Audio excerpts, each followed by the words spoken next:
ఈ రోజు మనం స్వీట్ షాప్ లో దొరికే పచ్చికోవా మరియు స్వీట్ పాలకోవా ఇంట్లోనే ఎలా చేయాలో చూద్దాం. మన ఇంట్లో ఉండే పాలతోనే చాలా ఈజీగా చాలా ఫాస్ట్ గా తయారు చేసుకోవచ్చు. అంతకన్నా ముందు నాదొక రిక్వెస్ట్, ఇంకా మీలో ఎవరైనా మన ఛానల్ ని సబ్స్క్రైబ్ చేసుకున్నట్టయితే సబ్స్క్రైబ్ చేసుకోండి. అలానే ఫేస్బుక్ మరియు ఇన్స్టాగ్రామ్ లో ఫాలో అవ్వండి.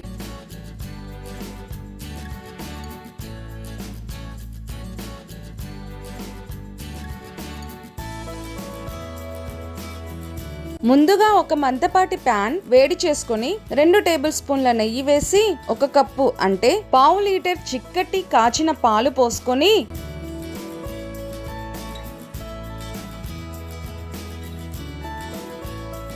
స్టవ్ ని లో ఫ్లేమ్ లో ఉంచి గరిటెతో కలుపుతూ 2 నిమిషాల పాటు వేడి చేసుకోవాలి.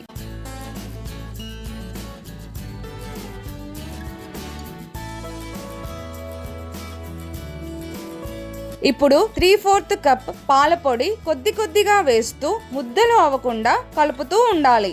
మనం పూర్తిగా పాలతోనే చేస్తే పాలు చిక్కబడడానికి చాలా టైం పడుతుంది. ఇలా పాల పొడి యూజ్ చేయడం వల్ల పాలు తొందరగా చిక్కబడతాయి, మనకి చాలా టైం సేవ్ అవుతుంది.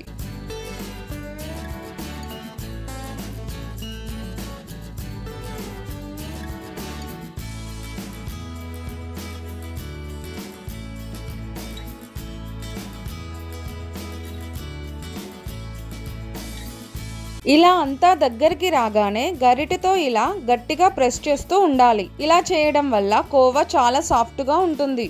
ఇలా ప్యాన్ అడుగు భాగాన కొంచెం కూడా అతుక్కోకుండా నీట్ గా ముద్దలా వచ్చినప్పుడే కోవా రెడీ అయినట్టు. ఇప్పుడు స్టవ్ ఆఫ్ చేసి ఒక బౌల్లోకి తీసుకోవాలి.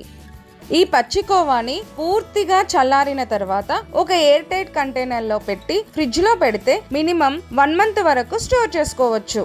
మీకు కావలసినప్పుడు రకరకాల స్వీట్స్ లో వాడుకోవచ్చు. చూడండి ఎంత సాఫ్ట్ గా ఉందో.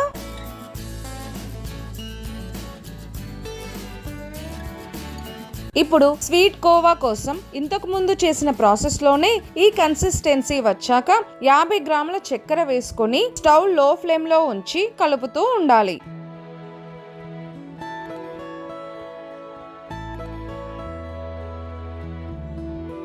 రెండు నిమిషాల తర్వాత పావు టీ స్పూన్ యాలకుల పొడి వేసి కలపాలి.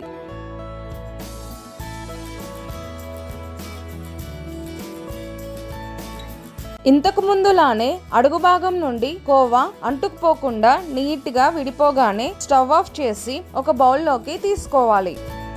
ఇది ఇలానే డైరెక్ట్ గా సర్వ్ చేసుకోవచ్చు, లేదంటే చిన్న చిన్న ముద్దలుగా చేసి కూడా సర్వ్ చేసుకోవచ్చు. ఇంటికి ఎవరైనా గెస్ట్ వచ్చినప్పుడు ఇలా మనం స్వీట్ పాలకోవా చేసి పెడితే చాలా రిచ్ గా ఉంటుంది. పచ్చికోవా మరియు పాలకోవా ఇంట్లోనే ఈజీగా ఎలా తయారు చేయాలో చూసారు కదా. మరి మీరు కూడా ట్రై చేసి మీకు ఎలా కుదిరిందో నాకు కామెంట్ చేసి చెప్తారు కదా.